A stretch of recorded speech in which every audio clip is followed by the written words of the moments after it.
What's going on, Jerk Faces? It's your boy Andy, and you're watching Nocturnal Transmissions, brought to you by the Circle of Jerks podcast. It's a conversation you could be having during the day, but having at night.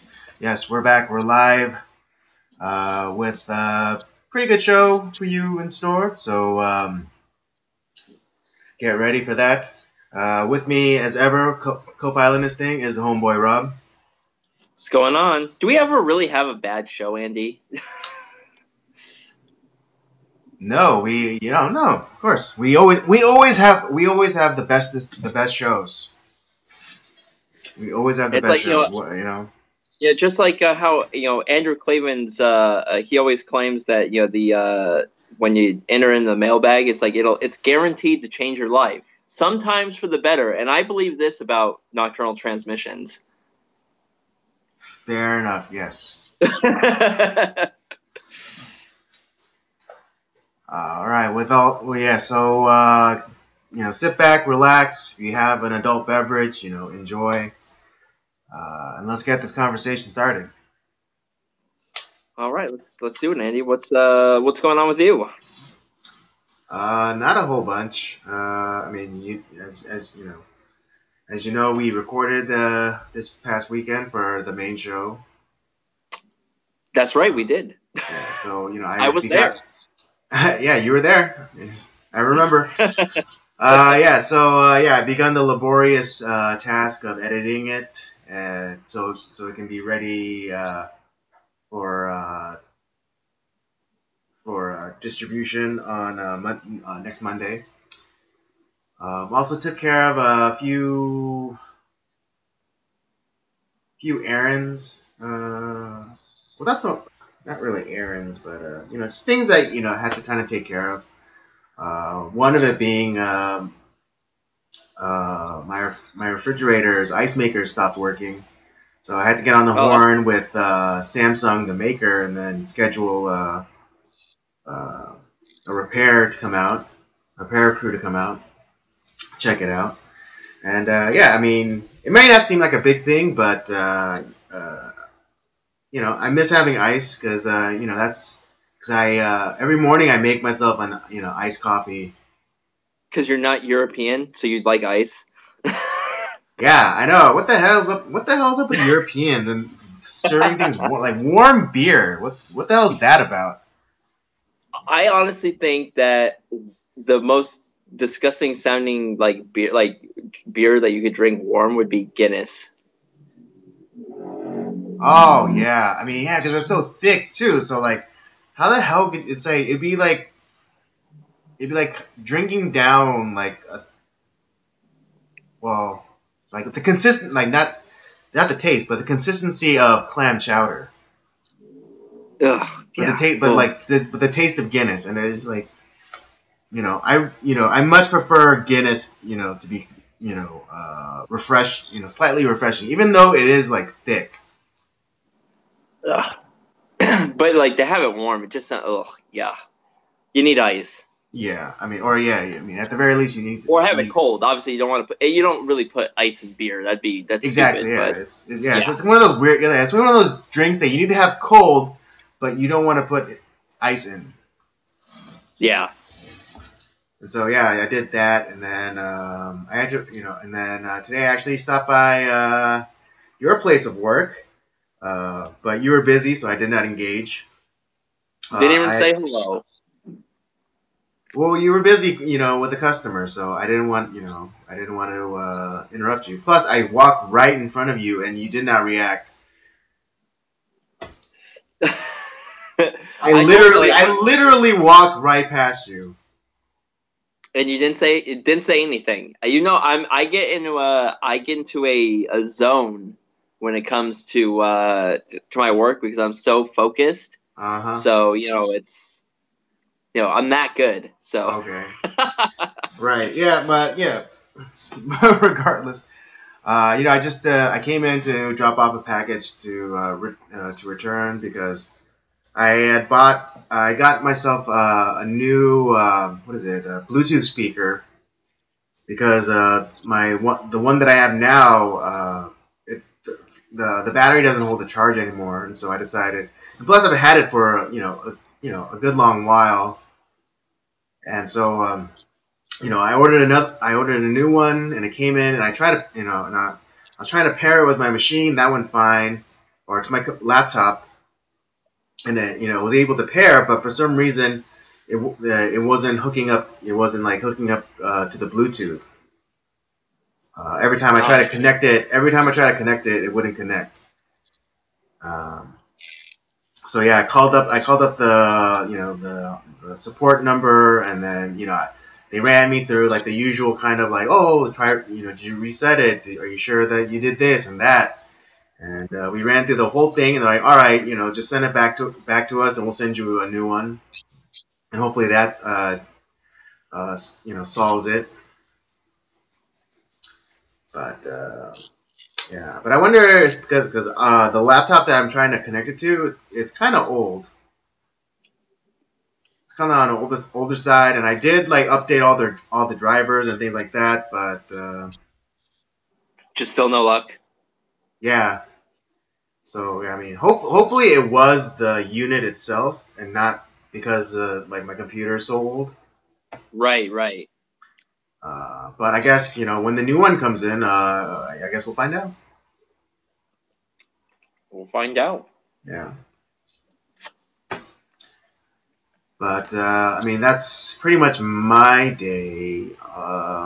Monday, for President's Day, I went hiking with some friends. God, where'd you go hiking? Where'd I go hiking? Yeah. Oh, where'd I go hiking? What's it? Echo Mountain. Just kind of like North Pasadena, Altadena area. Just kind of in the same vicinity as JPL, the Jet Propulsion Laboratory. Yeah. And, okay. Yeah, I mean, it wasn't a bad hike. It was like 2.5 miles up, and then at the very top, at the summit, it goes to the site of this old hotel from like back in like the early 1900s. Okay. Yeah, I mean, it's not there anymore. It's basically the ruins and the foundation, like what's left of the foundation. I can't remember what the hotel was called, but yeah, it was a pretty nice view up there. It was a relatively clear day that day, so you can see downtown, you can see all the way to the ocean. That sounds like fun. Yeah, although it did kill my legs. I will admit, because I have been slacking off in my exercise, and so yeah, it did. Yeah, my the outer part of my calves are what hurt the most. Yeah, and I think I have a little bit of like shin splints going on.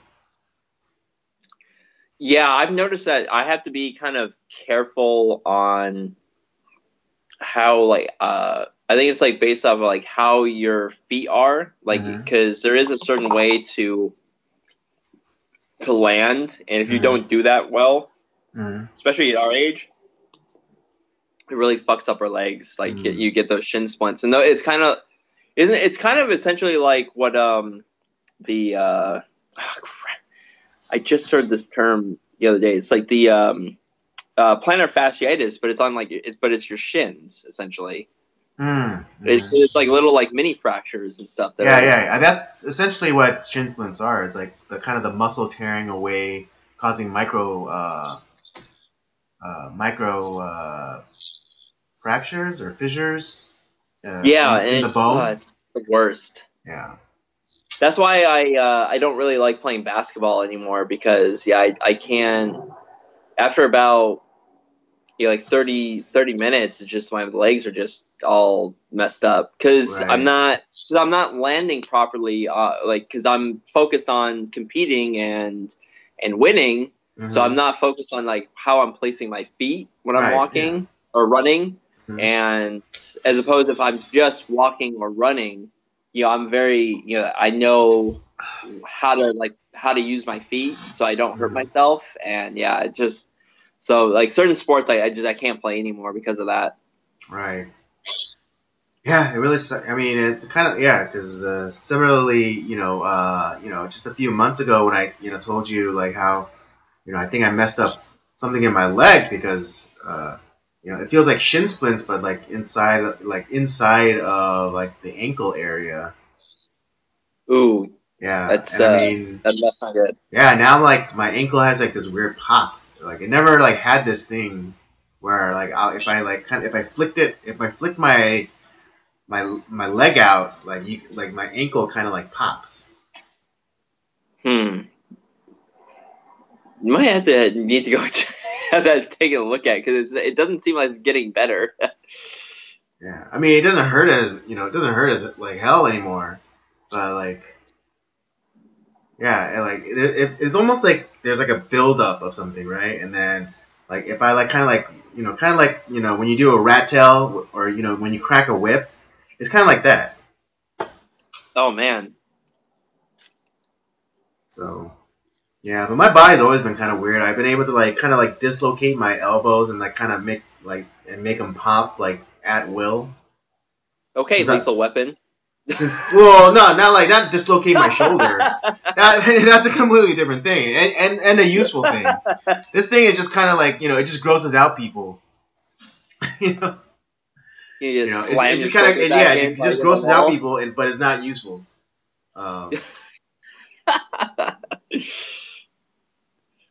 But yeah, and then of course, yes, and so that that was my President's Day. Oh yeah, actually after the hike, we went to this one restaurant south in Old Town Pasadena, and it's kind of like one of those like trendy fusion Asian places. Uh-huh.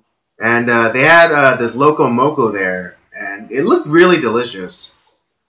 But taste wise, it was very disappointing. Oh. Yeah, I mean if you ever had a Loco Moco, you know what I'm talking about, like the hamburger patty with the rice and the gravy and the sunny side up egg. And but this was like so. Sorry. It seems like it'd be good, and then it just isn't. Right, and it looked really good. Like it had like the kind of like the fried onions on top and everything. But then like I took a bite out of it, and even though like the hamburger patty had like chunks of spam in it. Ooh, man, it should be good then. That's what I'm saying. It tasted very bland and flavorless. That's very. Yeah, no, that's what I'm saying. And mind you, I was really hungry. I was really hungry because I just come from a hike. I didn't even have breakfast, so that was like my first meal of the day. And then I get this really lovely. I get this plate of lovely looking food, and then I cut into it. I take I prepare a bite. I put it in my mouth, and I'm just like, okay. Yeah, it's funny because I remarked to my friends like, it's like it's they when they were cooking this thing, they left out the ethnic part. That's kind of an unusual combo because sometimes you'll get food that's like, man, this doesn't look good at all, and then it's really good. It's very unusual for it to look good but taste terrible. Well, I'm not. Yeah. Well, I'm not. Well, in this case, I'm not saying that it tasted terrible, but it just wasn't satisfying. And it tasted as though like something was. It tasted. It tasted too clean, as it were. Like when I made that comment like about like it tastes like they cooked all the ethnic out of it. Okay. That it tasted as though it was made for a different palate, and I don't want to and I'm not gonna say like, and I'm not and I'm not gonna throw white people under the bus and say, oh, it was made for the white palate or whatever, but it was just it was made for someone who is not used to like flavors. Yeah, okay, I can see that. You know what I'm saying? Because they're like some like second, third generation Korean Americans who can't handle like the Korean palate. You know. That's true. And that's Because I always it's just because like it's their taste buds and their palate has become so westernized. And that's not a dig at white people. It's just it's just a dig at Western kind of cuisine. I always like find it funny when it's like there's Korean people who's like, oh, I don't really like spicy stuff, or I can't eat kimchi. It's like, are you Korean? I know. Are you sure you're Korean? Because like even there even some Koreans who are kind of further removed from the culture, they still eat kimchi. Yeah. And or like they still have a bottle of kimchi in their refrigerator, even though they might be like fairly removed from Korean culture. Like I know, like a friend of mine, he has 4 boys, and they're the mom still kind of cooks Korean food for them. Whether it's like kukbap or giving them like kimbap. They're still trying to keep the flavors of Korea still alive in their sons. Yeah, absolutely. And so, I mean, and food is like the last vestiges of someone's cultural identity. Oh yeah, definitely. Right, and I'm not saying that you can't be westernized and not identify as Korean, but it's just and I'm not saying I'm looking down on you, but I am I will give you a funny look.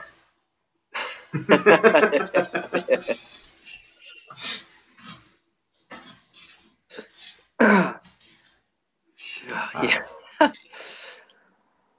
Well, I didn't have an event as eventful of a weekend weekend as you did. We filmed Saturday. Sunday, what the hell did I do Sunday? I went to church. Oh, well, yeah, okay, I know what I did. So I'm happy because my sports are back. Pitchers and catchers are reported to spring training for baseball. Right. The racing season has started. NASCAR's biggest race was this weekend, so I was watching that on Sunday. Mm-hmm. Well, I watched all three divisions that race weekend. I watched all their races, and so I was pretty happy about that. That's all I did on Sunday. I watched all the races. Oh, nice. And then yesterday, I ended up. I had to work, so that was. There was a lot to do. I'm actually starting to hate holidays because it backs everything up. It's like this. It constipates everything. Because it's kind of like a build up, and then it all just like kind of gets dumped on you. Exactly, and it's just I don't know. It's kind of like it's bittersweet. I mean, yeah, I worked yesterday, and I kind of like when I'm by myself at work because then it's like I can just listen to my podcasts and be left alone, which is what I like. But yeah, it just makes the next day kind of like even with all the work that I am able to accomplish, it's just it just backs everything up. It's kind of frustrating. But yeah, I overall like the weekend was pretty good. I kind of the kind of a little bit of a sneak preview episode. It is a little bit more of a serious one that we kind of delved into a pretty serious topic. But I think it's not like one of those typical episodes where it's just like, oh, woe was me. But I think we accomplished something in learning something on Saturday. So I was happy about that. Right. Yeah, I think Saturday's session was was a good one and an important one to kind of address. And I can't wait for everyone. I can't wait for everyone else to see it. You're right. Yeah, I'm pretty excited. I'm looking forward to sharing it with everybody, and I hope that I asked the right questions. But I'm I just hope I asked the right questions, and hopefully we got all the information. Some good information out there for people. Right. Yeah. And if we're jackasses, I hope people are compelled to tell us so in the comments. Right. I know. But I'm forever chasing that hate comment. Right. Well, we've maybe we'll get it one day. Who knows? Maybe with Luis's episode, maybe we might get some of that. Maybe I don't know, but it's already been 2 weeks since it's dropped, and I mean, getting good numbers on it, but not too many interactions. But yeah, I mean, maybe it'll get in front of the right person, and it'll spark something. Well, we'll see. Well, all right. So, what should we talk about first? Do we want to? Do we have anything? There's been more and more news that keeps popping up with Jussie Smollett. We could talk a little bit more about that. Right. I think we could talk about a little bit about that, even though there hasn't been a great deal of news, but I think there's some important tidbits to be gleaned, or some important lessons that could be gleaned, particularly those within media and those with a left-leaning bent. So, for those of you who haven't heard, it turns out that the quote-unquote attackers of Jussie Smollett turned out to be two Nigerian brothers who were extras on the show, on the show that Jussie Smollett stars on. Yeah, it's like so. And I mean, it goes so far as to that they even did dress rehearsals. Oh yeah, at the site, and then also the brothers held onto the receipt for the clothesline, that they used in the supposed attack. I think they're hoping to use that as a write-off, because they were doing an acting job. And so it goes into it could be perhaps it could have been written off. And yeah, and it's completely just the more and more news that's coming out about it, how ridiculous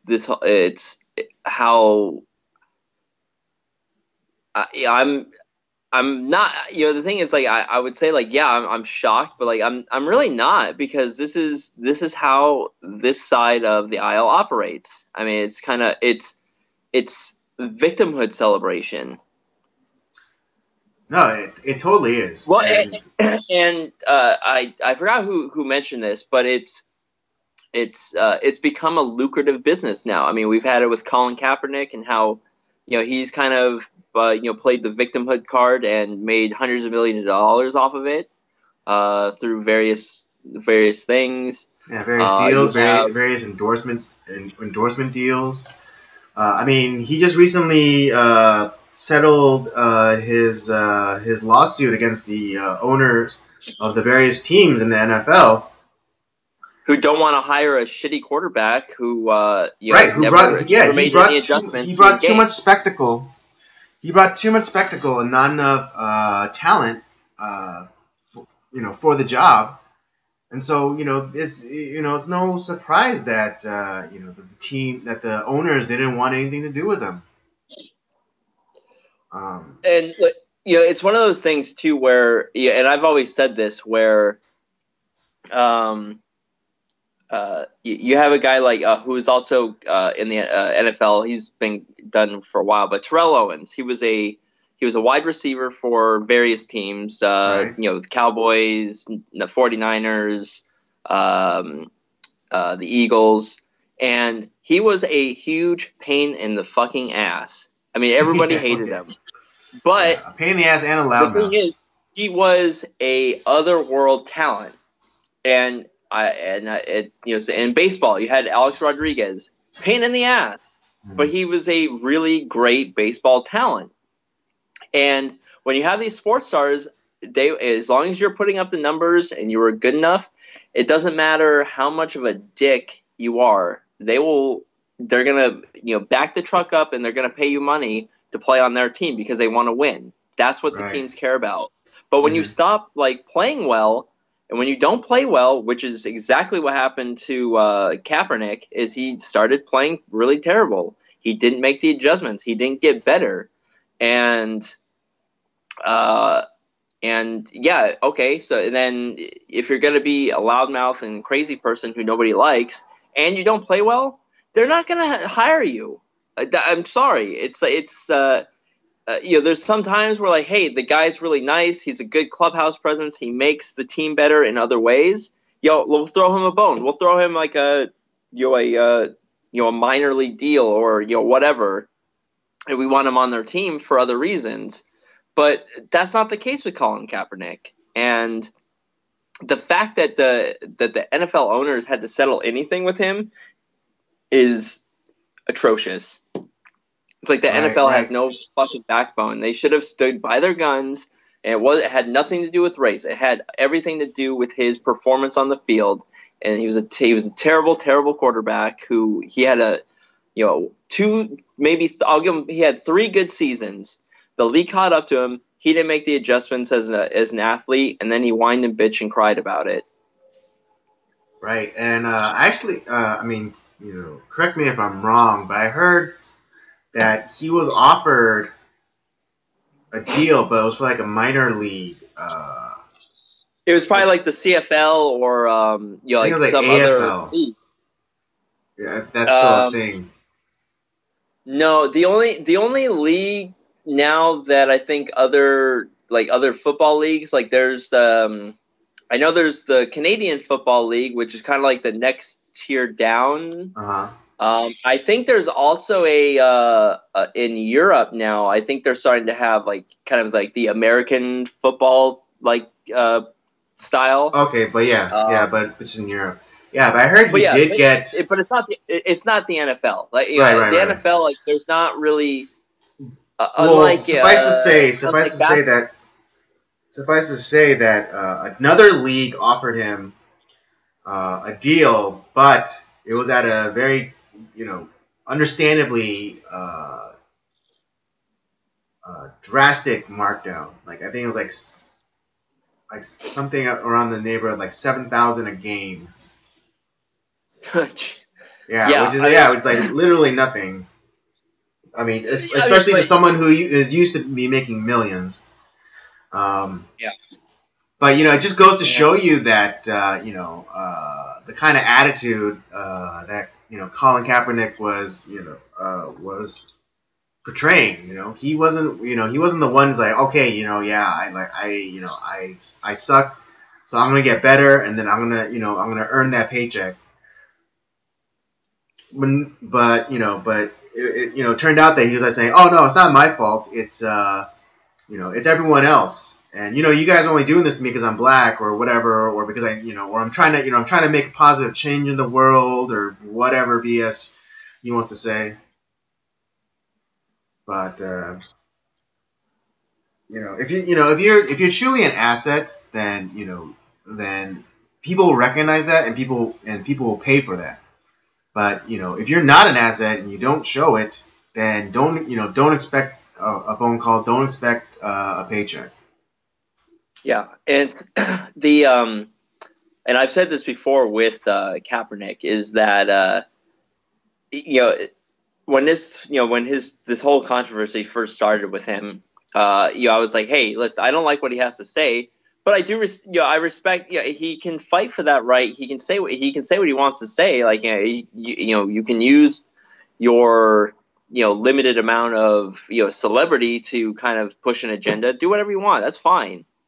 And right. Yeah, because that's like you want to stand up for something. You want to shine light on a specific cause or social issue. You can do it any other time when you're not wearing the uniform. That's the only thing that I would ask, and that would be kind of like the common sense thing to do. It's like when you're wearing that uniform, you're on the clock. You're there to do a job. You're not you shouldn't necessarily use that. You're not representing yourself. You're representing the league. Exactly. Yeah, you're representing the team. Yeah, you're not representing yourself. You're fundamentally representing that team.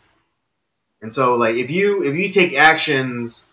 take individual action while wearing something that represents a whole bunch of people, then I think that's selfish. I think that is and that's just jackassery. And here's the other thing about that too, because I didn't even go as far as that. I was just saying that he has this stance. That's fine. Okay, let him have his stance. But then, like, when he was asked, because it was several months later, when asked, like, how did you vote? Like, they were asking him, like, how he voted. He's like, oh, I didn't vote. It's like, and there was a commentator from ESPN who is by no means he's pretty left-leaning, if not a leftist, and Stephen A. Smith. And I encourage you guys to go check out Stephen A. Smith's tirade on Colin Kaepernick after this event. And he says, I don't want to hear another damn word out of Colin Kaepernick's mouth. He's can't throw a football. He hasn't thrown a complete pass in 4 years. And then he's talking about all this stuff. Then he doesn't go vote, which is the one thing that you have to help make the changes that you believe in, is to go out and vote. And then you don't do it. I don't want to hear another damn thing out of his mouth. I'm done with Colin Kaepernick. And I was like, that's exactly how the rest of us should feel about him. And the fact that he's still continued to spin this narrative and made himself into this, he's benefited off of his victimhood is pisses me off. Well, here's the thing now. Here's the thing about it, though, is that people who kind of use these tactics, they simultaneously want to be the victim and the hero. Well, yeah, in terms of because he's not a victim of anything. No, exactly. But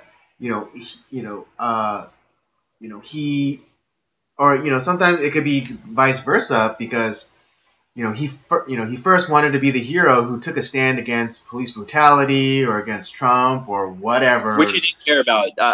Which he didn't care about to begin with, and then all of a sudden, because none of the teams wanted him anymore, he then he then flips it and says, "Oh, I'm the victim because none of these teams want to hire me."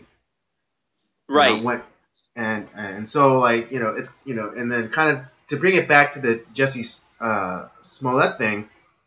It's like initially he wanted to be the victim. He was playing the victim, but then especially and then particularly in that interview on Good Morning America, where he tries to spin it and says like, oh, these guys, they came and punched me, but I kind of fought them back, and because I'm no punk bitch or whatever. It's like, but then it contradicts what you initially put out as you were a victim, but then now you're somehow the hero because you fought back. What is it? Are you the victim or are you the hero? Because you can't be both things simultaneously. You can't be the hero victim. That's not a category. Right. Exactly. And then and it's just goes this entire shift within our culture to now kind of admire, victimhood. When I mean, like, because when I was growing up, you never wanted to be the victim. Like, if you got your ass handed to you and like you came home with like, a black eye or like a bloody nose, and you tell your mom like, oh, I just, I ran into something. Oh, I just took this tumble and landed on my nose and da da da. Or, you never wanted to admit that you were the victim of something. Or you should see the other guy. It's Yeah. You never wanted to be someone who was the victim or victimized. I mean, not, within like a certain context, of course. And so because victimhood, victimization is not noble. It's not. There's nothing noble about victimhood or victimology. I mean, not saying that people who are victims or victimized shouldn't receive sympathy or compassion. But it's not something to aspire to. Right. Here's the other disgusting thing about this whole thing too is how the media portrayed it, and they are terribly disappointed that this wasn't real. They're finally like they can't hide from it anymore that it's some like real story. So first of all, it's like I shared yesterday with you guys, with you and a bunch of the other guys. Kind of a clip from The Simpsons that I felt really portrayed how the media was responding to it, which was That's right. Yeah, there's the truth and the truth, and it's kind of yeah. I mean, because there are so many actual genuine examples of hate crime, and like one that comes to mind was this story. I can't remember the name of the guy, but he was like this kind of aspiring singer or musician, and he gets kidnapped and he gets murdered by 4 children. And the reason why you probably never heard of it was because the aspiring musician was white, and the 4 kids that killed him were black. Yeah, I'd never heard about this story. Yeah, I mean, I'm sorry, I can't remember the name of. I mean, I'm sure if I even try to look it up, like it'll be buried. That speaks exactly to the point. It's like exactly. Exactly, because like I mean, I only know about it because I saw another alternative news person bring it up because it actually only was brought to his attention by one of his followers, and so I mean you have like this you have Jesse Smollett and like the supposed hate crime on one hand, and then you have this actual case of a hate crime. But even if they were to cover it, they would never address it as a hate crime. They would just call it random an assault or a homicide, because of course you can't commit a hate crime against a white person. Right. Well, like Michael Scott said, it's like, well, I hated it. But the thing that I think is also really disgusting is how they wanted this thing to be real so bad. They would rather have had it be real so that it kind of fed into the narrative. Mm-hmm. But they're so sad that like it's not real. They wanted him to have been. It's not like, woo, well, thank God that it wasn't, it was fake, that it didn't actually happen. Like, let's celebrate. At least we can, have that bright spot, that celebration that it didn't actually happen. That, this, hey, this country is actually a pretty damn good place. We don't have these, racist hate, racist crimes. But the fact that they were disappointed that it didn't actually happen. That's right. And it's hilarious because there's a clip. Because there's a clip of a reporter, because like it's funny because like I believe, if not all, majority of the potential Democratic presidential candidates all like put out a tweet condemning this thing, and I mean particularly like Cory Booker and Kamala Harris. Oh, and Kamala Harris was his whole fucking ass in his mouth. Yeah, I know. But Kamala Harris was confronted about that tweet, and then she was like, "Oh, well, what tweet?" And because she put out a tweet saying like, "Oh, this is modern day lynching," and and it shouldn't stand or whatever whatever tired bullshit that she put out. But it's like, she wouldn't acknowledge that the reporter specifically mentioned Jussie Smollett. And then she asked her about the tweets, like, "Oh, will you be apologizing? Will you be addressing the matter?" And then she plays dumb and is like, "Oh, well, what tweet?"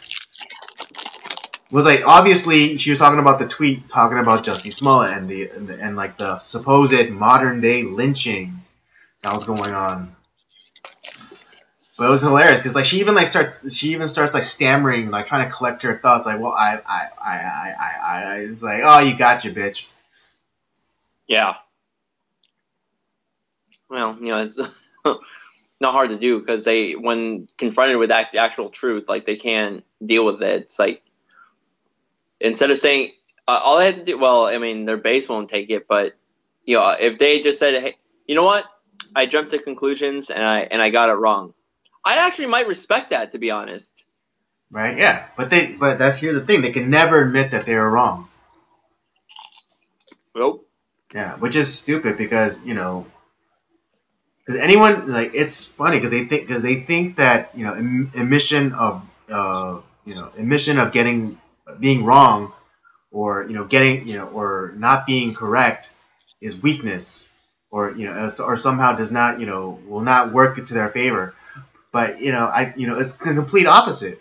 It's like if you can admit that you're wrong, then it shows that you are trustworthy, and like when it really matters, it shows that that you are able to pause, self-reflect, and be like, hey, I got this one wrong. I jumped the gun. I'm sorry. I'll do better. And like and like you were saying, like if they even said that'd be reason to give them the slightest modicum of respect. Yeah, if any one of them had actually said that, it's like, well, damn, like I don't like them, but I at least have a little bit of that.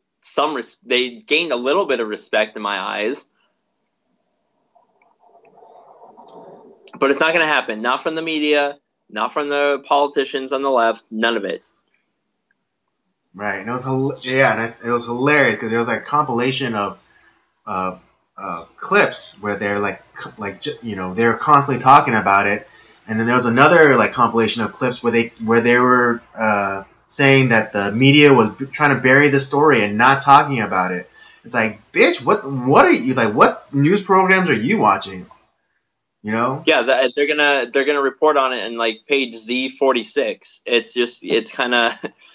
No. I mean, like initially when it first happened, that's all that's all they were talking about. But then there was another like kind of within like the same time frame where other people were claiming that the news was burying the story or not talking about it enough. Oh my god!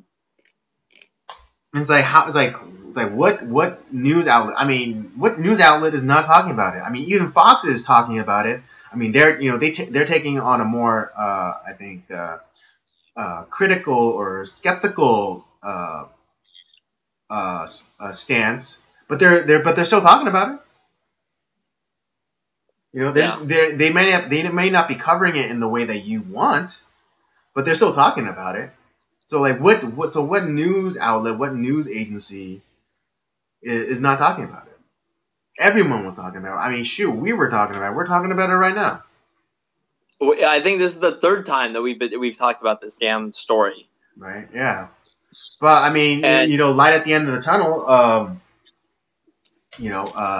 heard. I mean, I think there are rumors that they're gonna get the grand jury involved and maybe indict Jussie Smollett for making false claims. Wasting government resources. And I heard like the police are like really pissed at him.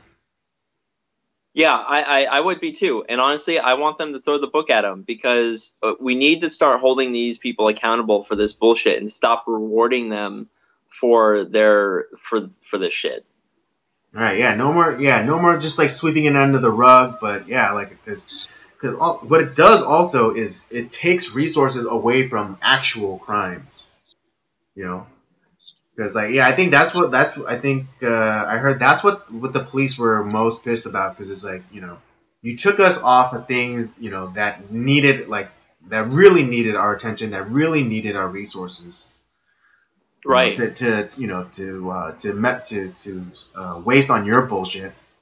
But then also like kind of culturally, what it does is that it all it does is it makes everyday people more callous or jaded about when people come out, who were actually victims of discrimination or hate crime. Although I hate using that word because I find it redundant. For people who are genuinely victims of hate crimes or racially motivated attacks, it just makes everyday people just like jaded. It's like, yeah, sure you were, buddy, sure you were, and and then well, it's the boy who cried wolf syndrome. That's what it is. Exactly. And the only people that get power from that are the people that actually do this shit and commit these crimes, right, because they get away with it more because no one's getting away with it. Yeah, because they just end up getting away with it.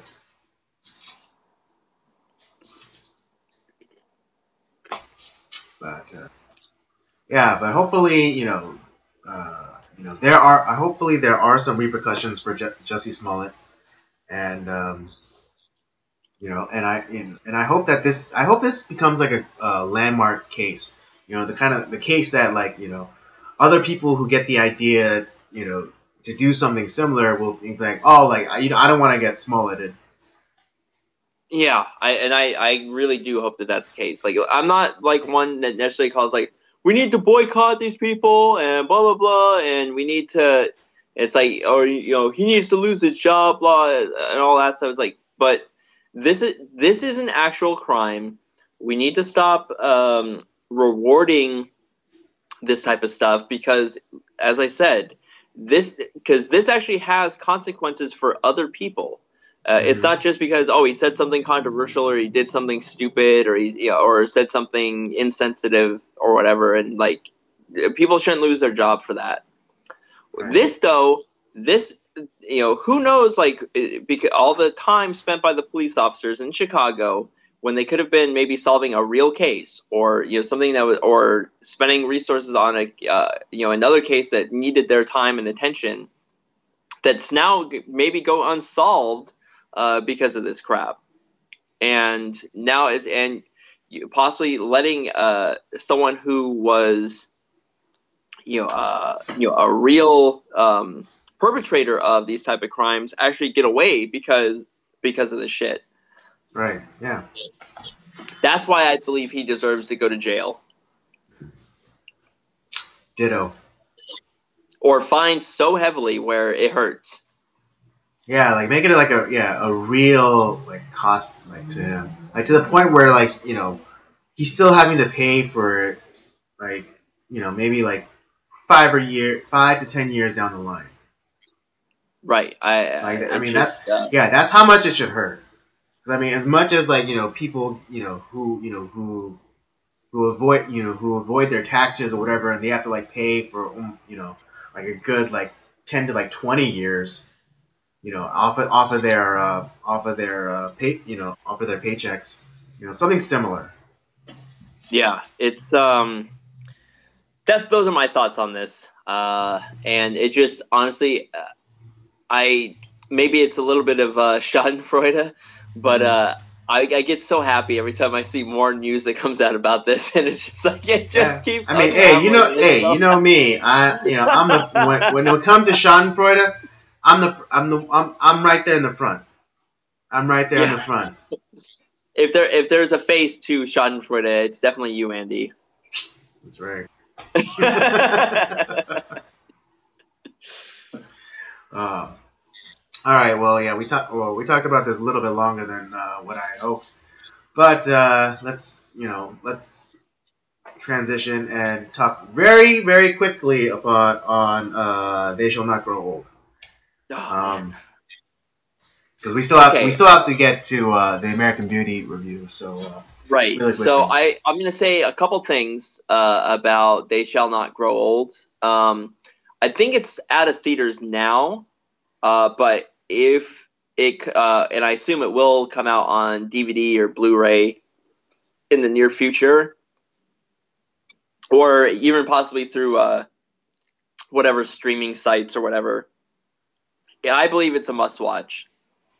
Now, for those of you who are not necessarily, and these are Peter Jackson's own his own words, kind of in the documentary, where he says, I made this not as is more of it's not an academic documentary, but it's for it's history for non-history buffs, and you kind of get kind of the everyday story of English soldiers on the Western Front and what they dealt with from getting enlisting into the military and throughout the war, and what they do and the after effects of the war on them. And it was just really really well done. It's kind of a new way to see all the old 100-year footage, and I'll be honest, like I didn't know. I mean, I knew a little, obviously enough about World War One and the effects of what it played on the world. But it's kind of nice to hear from those guys, from all those survivors of the war, their own words, their perspective, and it made me want to learn more about the war because this is the war that changed the world for the worse. And I think we're still reaping the sorrow and from the events of this war. And I've mentioned to you and a few others that there's a really great kind of video or a documentary series of short 10-minute videos for kind of covering every week of the war and what was going on. It's called The Great War. It's on YouTube, and I'm learning so much just in those the short videos I've watched so far. I highly encourage people to go and watch it. I think this is something that we should all kind of look back and learn about. Right. Yeah, I agree. This was a really well done and well produced a documentary for people who aren't historians or who are kind of like history buffs. This is, and I think this particular part I think was great because it just gave the kind of day to day of the average soldier fighting, and just the kind of the camaraderie that develops between soldiers.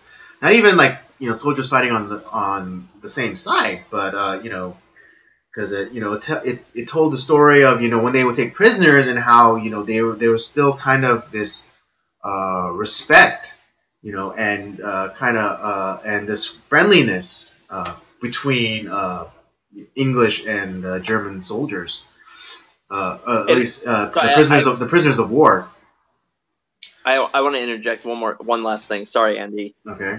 And to me, just based off of what you're saying there too, to me, that's what history is. It's about the stories. It's not. I mean, yeah, there's names, places, and dates. Those are important too, but it's the stories that make history what it should be. Right, and just precisely, it's the stories. The stories of of the men freezing their asses off in the trenches, having to deal with all manners of you know nuisances and and discomfort, and also what's the word I'm looking for? I guess scorn from even their own people.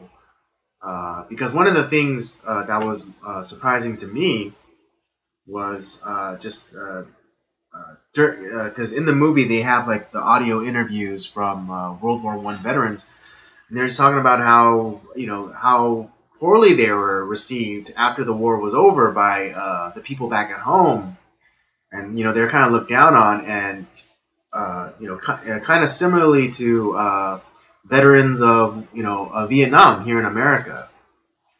And so, because we all think of, I mean, whether or not you're aware of it, but you have certain ideas of what World War One was about, or what exactly it was about. But kind of hearing it from the soldiers themselves, you definitely get a new perspective.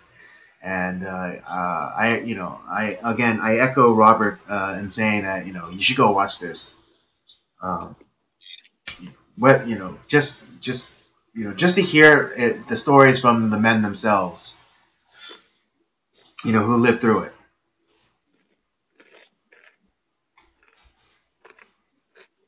Yeah, it was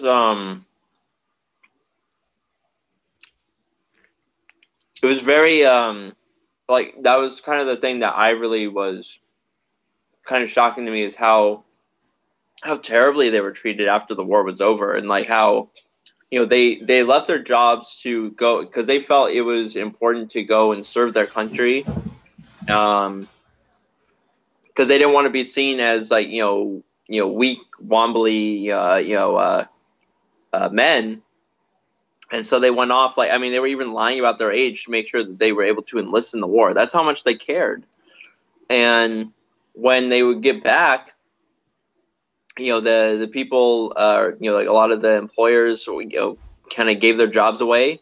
And when they would go back home to find work, they were saying, yeah, if you were a soldier, we don't want you. Right. Yeah. And because one of the things I mean, that they weren't necessarily like, there wasn't like protests in the streets, or they weren't getting spit on, but they were treated pretty much just as terribly as the Vietnam vets. Yeah, there was definitely a scorn to anyone who had fought in the war, who had served, and like one of the things, like what you were mentioning about employers not hiring these men back, but sometimes when they did have like the wanted sign, they said veterans need not apply. Yeah. The crazy thing is too, and this is from a quote unquote winning side of the war with the English. In some cases with like Germany, they had no money, so there was no job. Right. Then you also had a few other nations that just ceased to exist. So there was nothing to go back to if there was any people at all. The in Russia, there was they ended up having to deal with the Red Revolution. The Austro-Hungarian Empire ceased to exist. The Ottoman Empire ceased to exist. Germany was everything was they were the scapegoat. It's crazy how it all played out. Right. So you heard from us. You get this. We Shall Not Grow Old has the Jerks seal of approval. So do make sure to watch it, find it. I don't advocate it, but if you can, pirate it.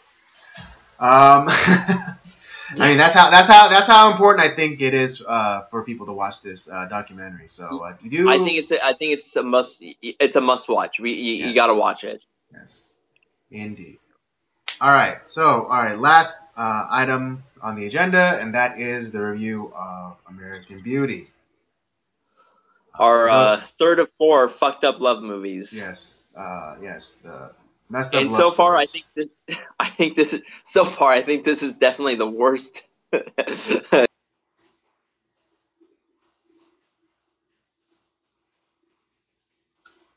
Absolutely, absolutely. For those of you who don't know, American Beauty is a story, the movie about a telesales operative who becomes delusioned with his existence.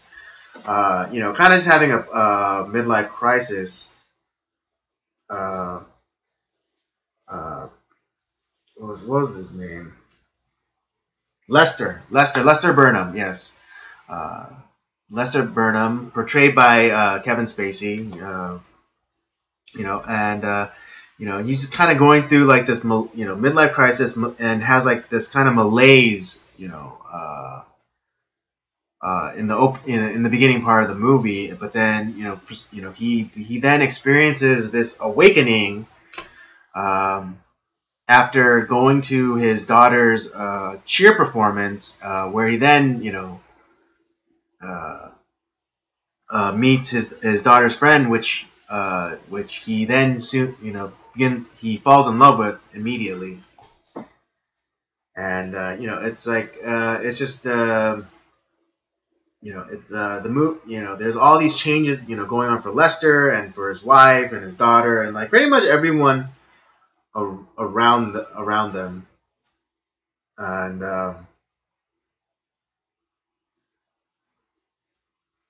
and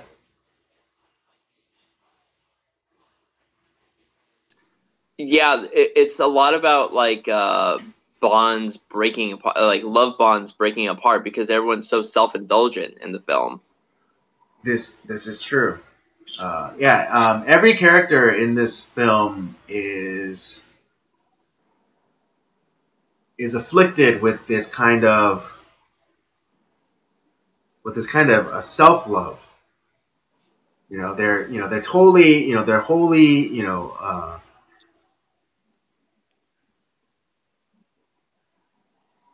they're wholly kind of God, what's the word I'm looking for?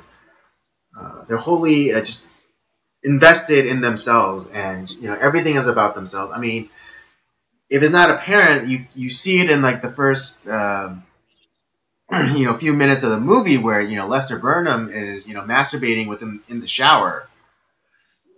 And that's the best part of his day. Yeah, and that's like the best part of his day. But it also goes to like the characters in this movie are so cut off from each other that that they have to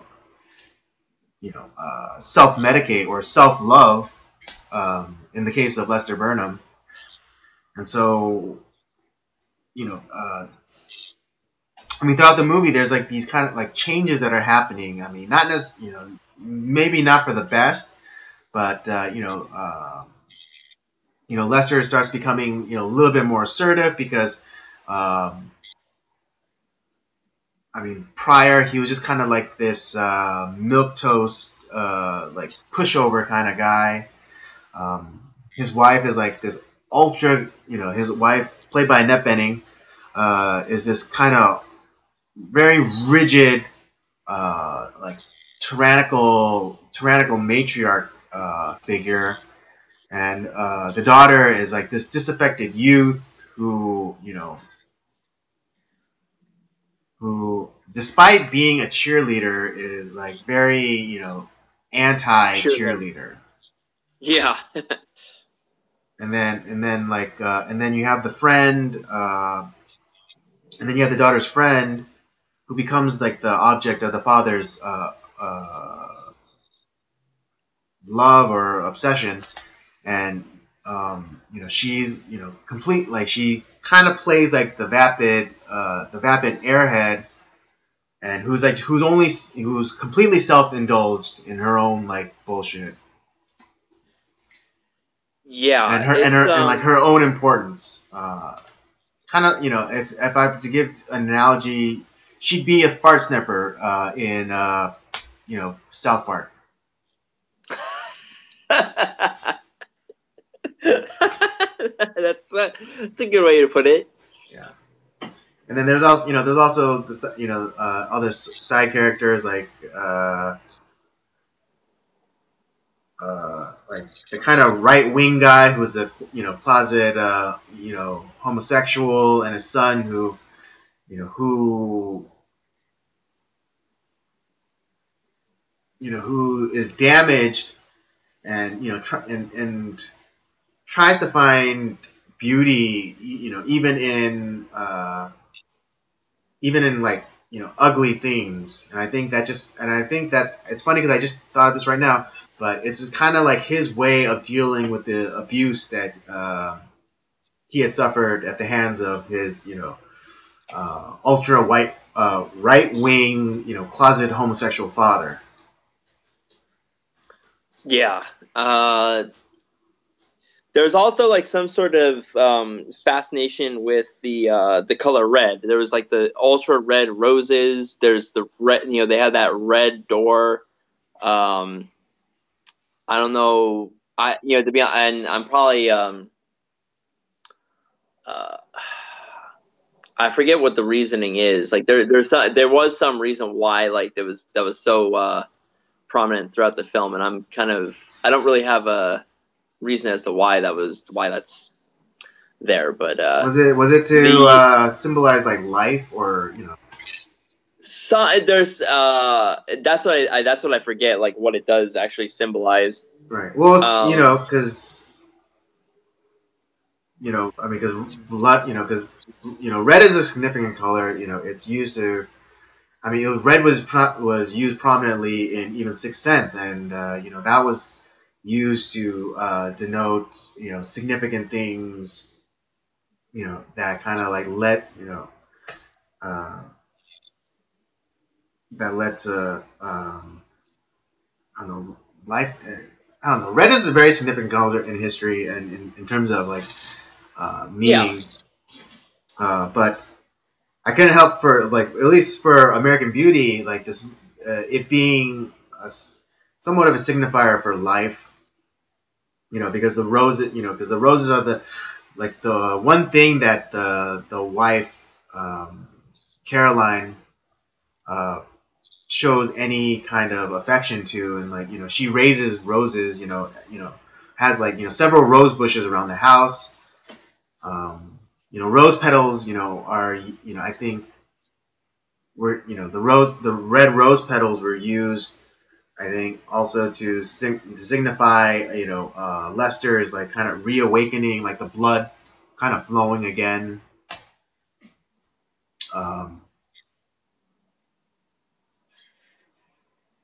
Yeah, I have to look back because I'm trying not to. I'm trying to review this movie and analyze it more as like what I watched as opposed to like what I've read about it. So yeah, and though that's kind of like what I had to redo too, because I haven't watched this movie in quite a while, and so I'm seeing it in kind of a new light nowadays, or I get differently than what I saw back then. Because I saw it like not that long after it was like probably when it first came out on video, because it was still VHS back then. Yeah.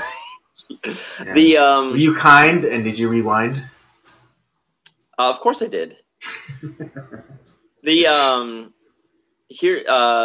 yeah, as I said, like all the characters are kind of self-indulgent in their own ways. Like where Lester Burnham, the only thing he's focused on is kind of like reclaiming his, like kind of what he feels is his lost manhood, and it starts with his infatuation with his daughter's friend. Then you have Lester's wife, who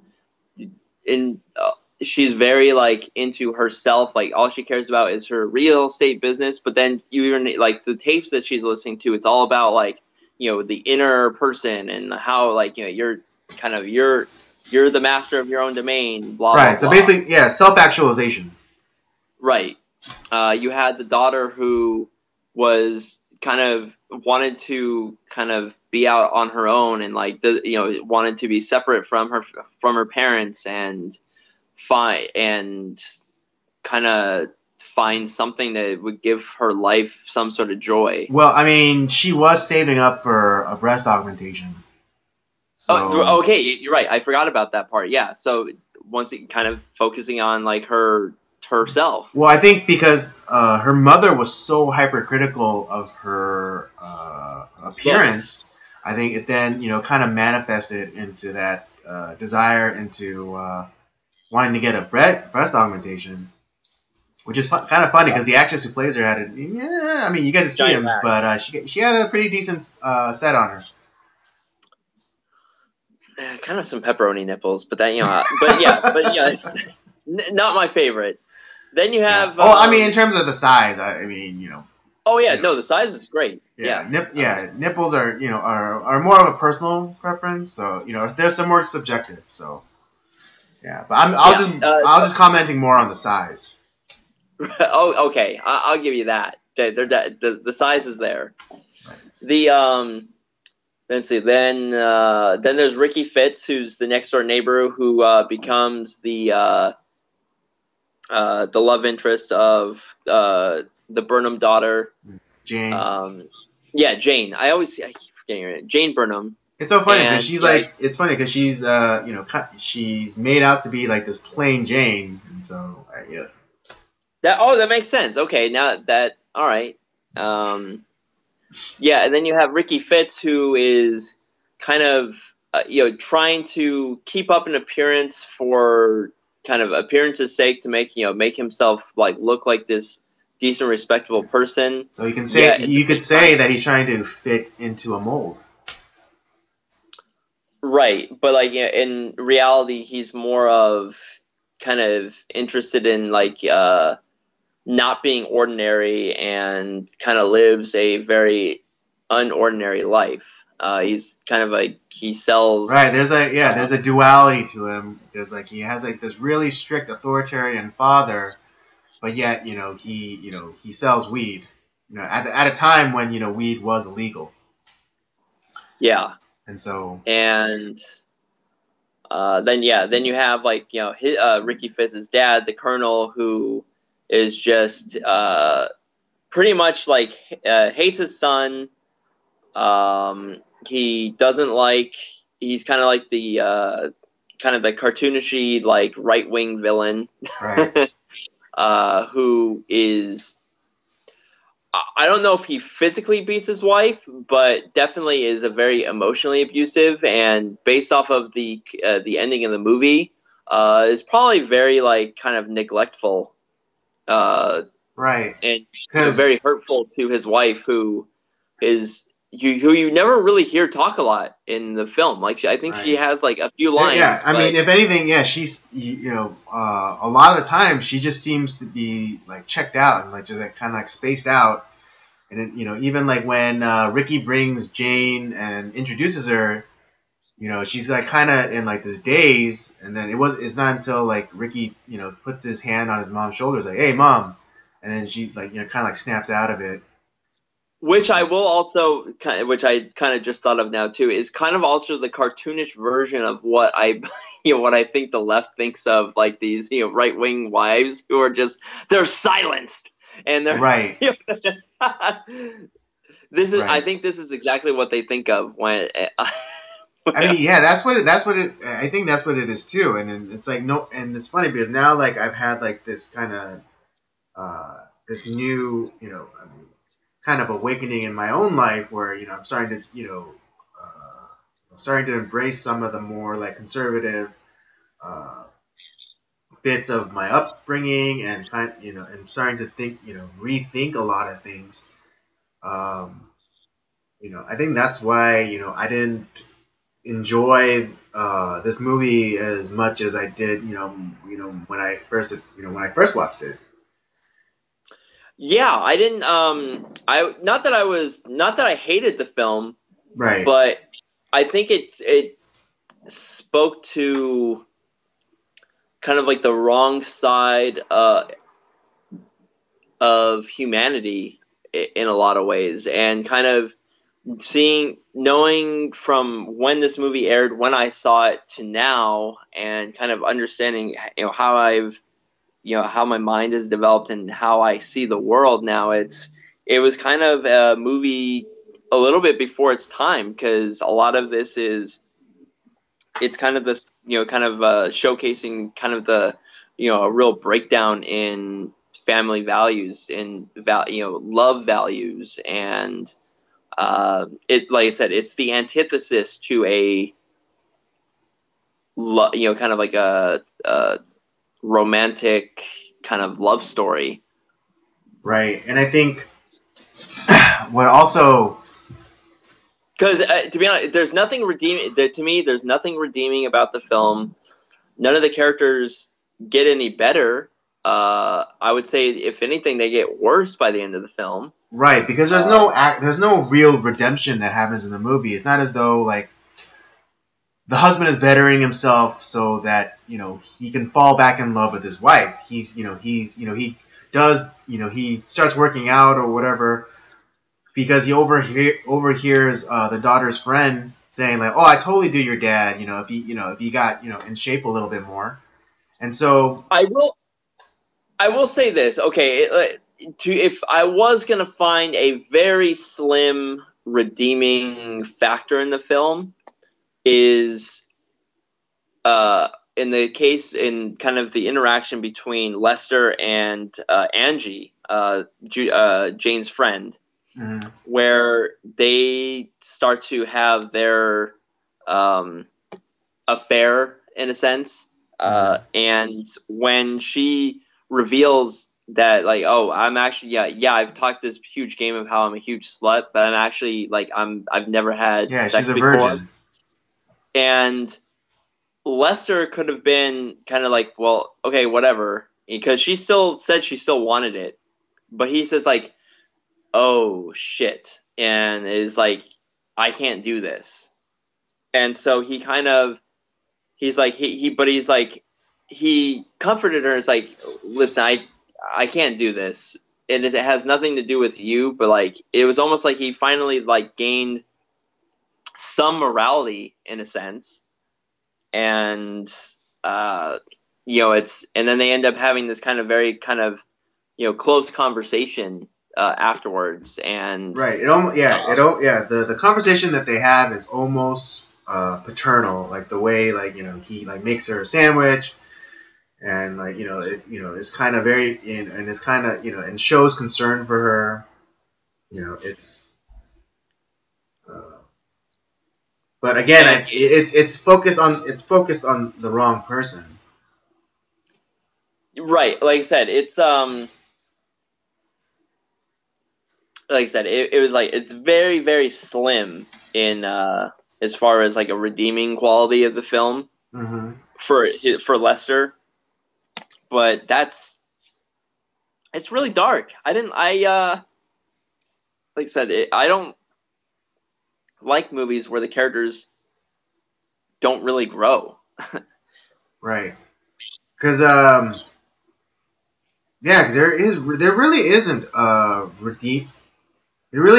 redemption going on, because like the wife after she starts having an affair with somebody, and she gets caught by Lester, the husband. And and then she kind of spirals. And then she then resolves to kill him, and she's like on her way to go kill him, but victim. Right, yeah, she's and then she's hell bent on killing him, and like the daughter, she breaks away from her from Angela, the kind of self-absorbed airhead who's so afraid to be ordinary that she has to lie about her promiscuity, and and keep Jane around to bolster her ego. Right. But then Ricky Fitz comes and and asks her, oh, if I asked you to run away with me, would you? And then she still does it, but she's running away, not dealing with like the crap that's happening with her own family. She's just running away from it, as opposed to like making things right and say, hey, going to her parents and like, hey, I need to get out of here, not because I don't love you, but I need to get away, away from me, or some bullshit like that.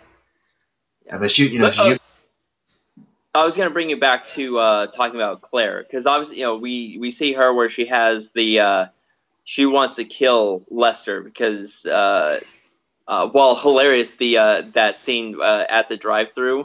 yeah. But do you think that at the end where she kind of loses it, do you think that was more because she feels like I wasn't the one that was able to kill him, and so she's like, I didn't get to take back some power from him? Or do you think it was because she actually realized that, oh, I've I've not only have I lost the affair that I was in with this person other person that I quote unquote cared about, but now I don't even have my husband anymore? Do you which would you based off of like what we've been talking about, what do you Right. think? I think it was shame. I think she was feeling giant quantities of shame because the shot is like she runs into her bedroom, and like she looks at the gun in her purse, and then she immediately hides the purse within the hamper, and then in the closet, and then when she turns around, like she sees all of Lester's clothing, and I think she's then after the shame, she's hit with like the massive amount of guilt. Do you think that might be like also a slim redeeming quality, where in a sense like she finally like realized? I mean, we obviously it's 2 seconds of it, but right. Because obviously we don't get a American Beauty 2 where like right. it's kind of the after effects of like Lester's death that changed right. everybody. Right.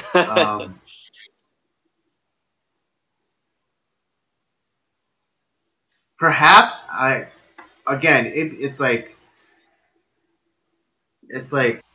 micro thin redemption, but really hard pressed. I don't know if I'd be able to call it a redemption, but something like it,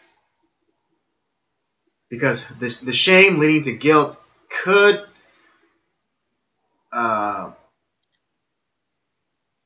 because redemption would mean for me, redemption would have to involve some sort of reversal, or some sort of atonement. But I mean, right. since Lester died, it can't happen. I think had it maybe, let's say Lester doesn't die, okay? Uh-huh. I think there may have been a slight chance of redemption for all of those characters in some sense. But with Lester dying, obviously we don't get to see any of that, and because in a lot of ways, except for a few characters, they kind of get called on their in some way get called out for their behavior. Like the Angie gets called out for being an ordinary kind of bitch, in a sense, which she was. Basic bitch. Then you have Lester had called out Claire on her her flaws. Claire, not only from Lester, but in her daughter. It's Caroline, by the way. Oh, why do I keep calling? I want to keep calling her Claire. It's Caroline. That's right. I'm sorry. No worries. It made me look like an idiot for the last like 20 minutes talking about this character. I didn't catch it the other time. Okay. Then you had Jane call out Caroline too. It's like, I don't want this Kodak moment with you. You haven't done anything in recent memory to to deserve that. Then you have Lester, who is maybe like kind of, I think, was realized he wanted to be. I think he did want to be close to Jane again, like because he always goes back to that photo of like a time that was good with all three of them as a family, and I think and then like same thing. It's like I think there may have been like in these minor slight moments like that there may have been some sort of redemption, but it just. Yeah, we're never going to see it, and maybe it was just kind of a false hope.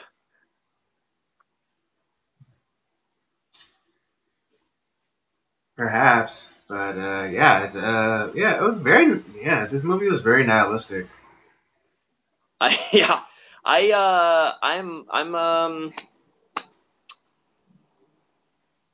I think of all the films we've watched, this is probably. I think we should have saved this to last. Now that I think about it, because this is really. I was really depressed after watching American Beauty yesterday. Yeah. I mean, yeah, this. I definitely did not. I mean, maybe it just spoke to to the times, but it's like not all it's like not all suburban life is like that. It's like not all families are screwed up. Not all fathers are tyrannical like Colonel Fitz. Not all but then again, not all fathers are as pathetic as Lester. Not all mothers are as controlling as Caroline, and not all wives are like abused like Mrs. Fitz. I think it was playing off of the extremes of a lot of those like stereotypes. Right, but I think those stereotypes they were never grounded in reality. They were like there's like these projections. I mean, not to say that not to say that nobody ever had like a screwed up life or screwed up family, but it was like the most extreme examples of of the two sides, and I think it's. Again, this isn't this movie doesn't have to represent everybody, but I think it didn't offer any hope, because I mean Lester died, the daughter still runs away, the wife may be tried for the murder of her husband. True. So yeah, there's no hope in this movie. It's kind of like because I remember I was talking to a friend of mine, and she was telling me how she didn't really like La La Land. And it's funny because it's funny because because she felt that it left her feeling like empty and alone. And I was thinking about it, and because I had watched La La Land, and I enjoyed it for like the music and the dancing and the choreography and all the kind of technical stuff. But I couldn't. When I was thinking about it, and I was like, "You're right." Because like it's a story of these two people who love each other greatly, but it's never given a reason why they break up, especially after all they've gone through, and all the times that that they have been there for each other, but they don't end up together. Spoiler alert! Sorry. Oh man, I was just gonna watch that. Yeah. Yeah, but it was it's it kind of just leaves you empty, and it doesn't explain. It just leaves you like, oh, sometimes people break up, but it's like how it gets to that point is kind of stupid, because Emma Stone's character kind of runs away because because something happens. I can't exactly remember what, and then Ryan Gosling's character goes after her because she gets this, because she's an aspiring actress, and it wasn't happening for her, and so Ryan Gosling's character goes and finds her at her parents' place and drives her to this audition that again, spoiler alert, that it ends up being her big break, and she becomes like this big movie star. But at the end, they don't end up together. And it's like if when someone expresses such such love for you that they go and because Ryan Gosling character, he does have kind of like a career, but he kind of drops it to go and help out Emma Stone's character, kind of demonstrating the love that he has for her. Right. And so, but then they don't end up together. She ends up marrying some other guy and has a child, and he ends up kind of fulfilling his own dream of owning like a jazz club. And they only meet because serendipitously her and her new husband end up going to his new club, and they have like that moment where they see each other. But it's just like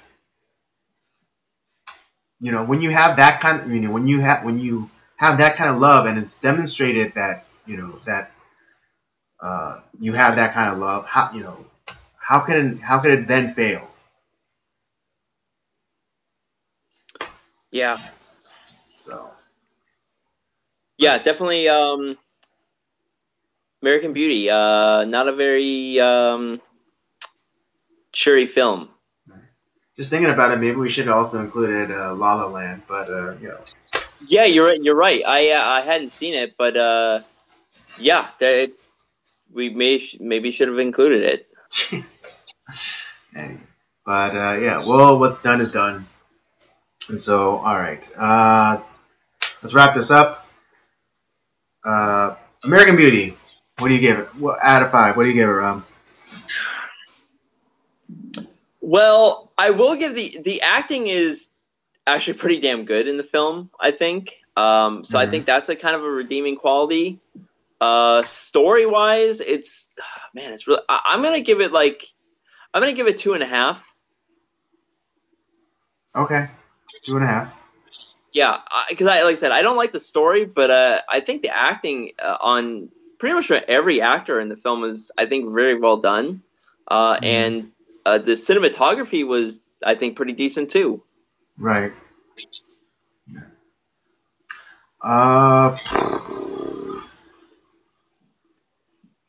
Yeah, I'd agree. Yeah, I same as you. I'd give it 2.5.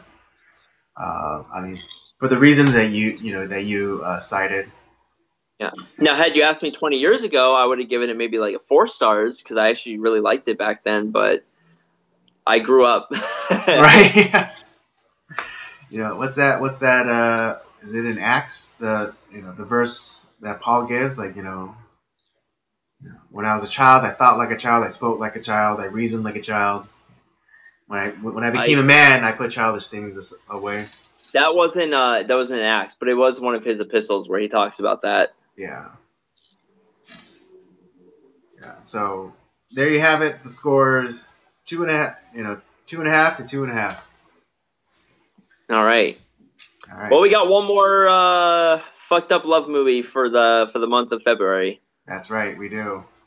And that is 500 Days of Summer. So if you want to, get in on, some of this, watch it and come back next week, and get in that live chat, and we'll read your comments.